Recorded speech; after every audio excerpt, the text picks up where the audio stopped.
We always paint a fucked up reality that's not even true. It's reality what we think is true because our lives aren't what we want it to be.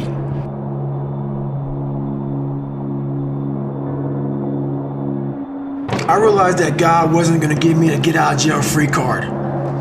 And from the time I was born and to the time I was 19 years old, my life had these hurdles. I constantly hit obstacles. Obstacle after obstacle after obstacle. And I had to figure out how to manage suffering, how to deal with it, because it'd be part of my life forever. At least that's what I thought. So in order to deal with it, I had to be able to conquer it and overcome it and deal with it and know that in this suffering there has to be some kind of growth. With every obstacle, I look at it as friction now. Without friction, there is no growth. You have to have friction in your life to grow.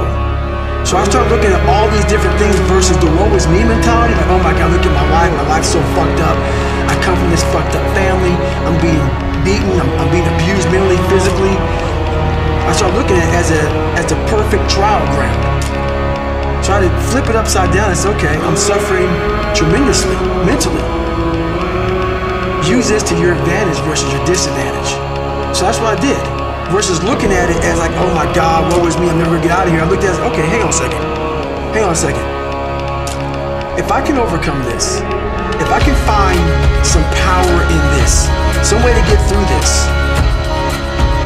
that right there would be the fuel for the rest of my life. And so I found great strength in suffering. Great strength in it because why? Through all of that, it started to callous my mind over the victim's mentality. This whole thing about suffering, yeah, it sucks. Really bad. Really, really bad. But we all live on this side of suffering. On this side. This nice box that's very comfortable, that we know when everything's gonna happen. We're in it, it's good. We know how everything's gonna turn out.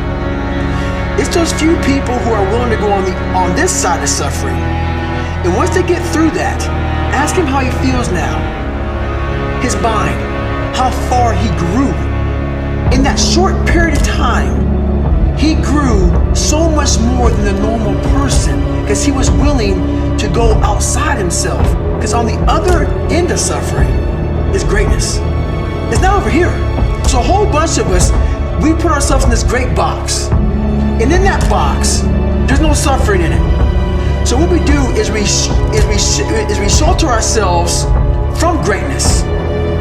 So for me, for instance, I was 300 damn pounds at one time in my life. Sprayed for cockroaches, made $1,000 a month. I was living in that box. I would sometimes look over the box and I saw hell, suffering, storms, avalanches, tornadoes. I don't want to go over there, but I knew if I could get through that shit mentally, on the other side was a 185-pound person who's a Navy SEAL, went through Ranger School. Only person to do this, only person to do that, only person to do this. But that's through all of that shit.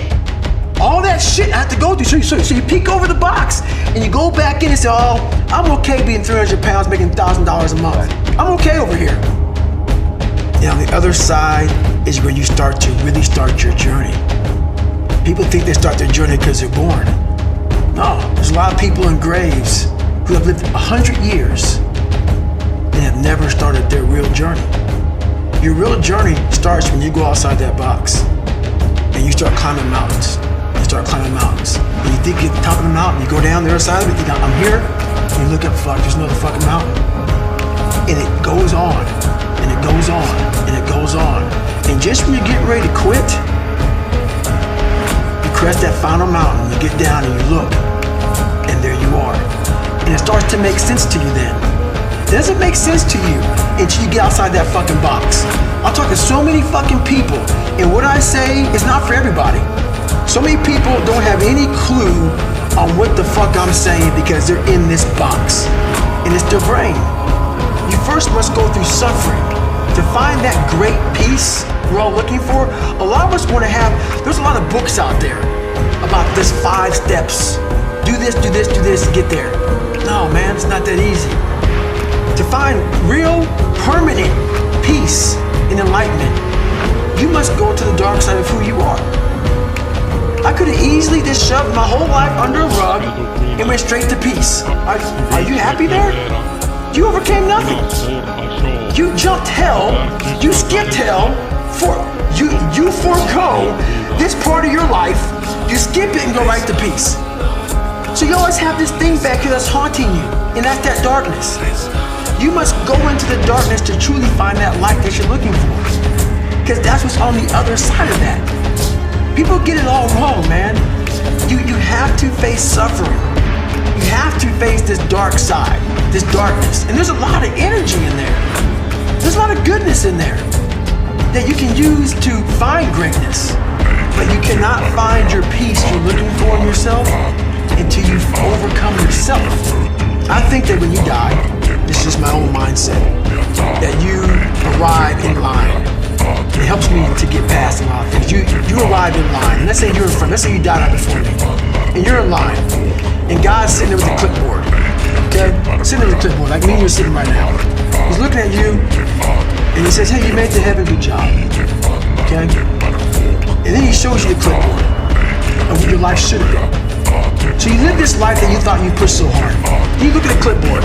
Let's say myself. This is now me. I'm talking about myself now. Let's say I got to heaven weighing 300 pounds. I was a guy that worked for Ecolab, which is a guy that kills cockroaches for a living, which is fine. It's a job. But then I look at this, and that's how I died. I look at this, and it says on here where I should have been. The God's all-knowing, right? I look at this, and it said you should have been 185 pounds, you should have broke Guinness Book of World Records, you should have been a Navy SEAL, you should have been this, you should have been that, you should have lived this great life, you should have been an inspiration, you should have inspired millions. And then you get the clipboard back to God. Let's say you lived 80 years on Earth, and now you realize that you lived here being a shell of who the fuck you should have been. So now you're in heaven. But are you really in heaven? Because now you see how much you fucking left down there on Earth.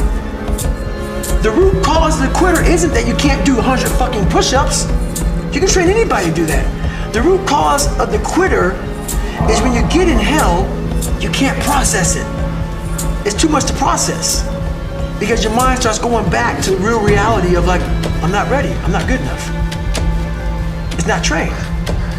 So I started training this, realizing that the only thing that makes me quit, not the muscle fatigue, it's the mental fatigue that makes me quit everything in life. So I became a practitioner of the mind. The mind is a very powerful thing. It has a tactical advantage over you all the time. It knows your fears, it knows your insecurities, it knows where you don't want to go. So it will guide you away from that. And that's why the mind will always win until you reprogram it. It will always win until you fucking reprogram it. Because the mind controls you. Why is that? It's your fucking mind. It's your mind. Because all those things that happen to you in your life, all those bad things, all those things that you blame other people for, they're now yours to own. You gotta figure out a way to reprogram your mind to get outside the box.